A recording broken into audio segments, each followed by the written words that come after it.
আসসালামু আলাইকুম রহমতুল্লাহ। আমাদের আরেকটা পছন্দের মানুষ পেয়েছি, যিনি সহকারী শিক্ষক ধর্মের ভাইবা দিয়ে মাত্র বের হয়েছেন। তো আমরা ওনার থেকে ওনার অভিজ্ঞতাগুলো জানতে চাইব। জি জি, আমি Abdullah Al Mamun, assistant teacher religion এ পদে পরীক্ষা দিলাম। তা আসলে প্রথমেই ধরেছেন যে কোন সাবজেক্টে পড়াশোনা করেছেন, তা আমি বলছি অ্যারাবিকে। তা অ্যারাবিকের ওপর সর্বপ্রথম যে প্রশ্ন যে সাবউ মুআল্লাকা কি, এর বৈশিষ্ট্য কি, তাকে সুন্দরভাবে উত্তর দিয়েছি। এবং এই সাবউ মুআল্লাকার মধ্যে প্রাচীনতম কবির একজন নাম বলেন, তা সেটা আমি বললাম ইমরুল কায়েস।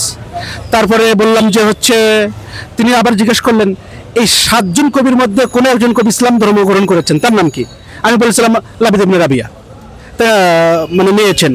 তারপরে আধুনিক আরবি সাহিত্য যুগের কবি সম্রাটকে, সেটাও আমি বললাম যে আহমদ শাওকি।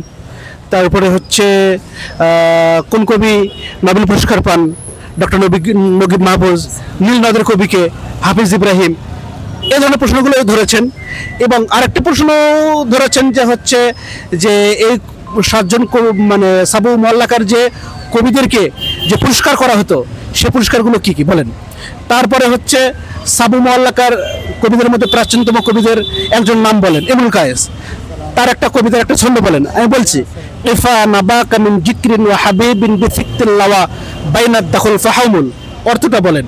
তাই আমি বলছি যে দাঁড়াও হে বন্ধুদ্বয়, আমি আমার প্রেমিকার স্মৃতিচারণে একটু কেঁদে নেই। তারপরে আমাকে বলছেন ঠিক আছে, আসতে পারেন। জি, ওনাকে আরবি সাহিত্য থেকে বেশ কিছু প্রশ্ন করেছেন, তার একটাই কারণ ইনি আরবি সাহিত্যে মূলত পড়াশোনা করেছেন। তো ধন্যবাদ সবাইকে যারা যেই বিষয় পড়াশোনা করেন, ওই বিষয়টার উপর বেসিক এই মৌলিক বিষয়গুলা আপনার জন্য জানা অতীব জরুরি।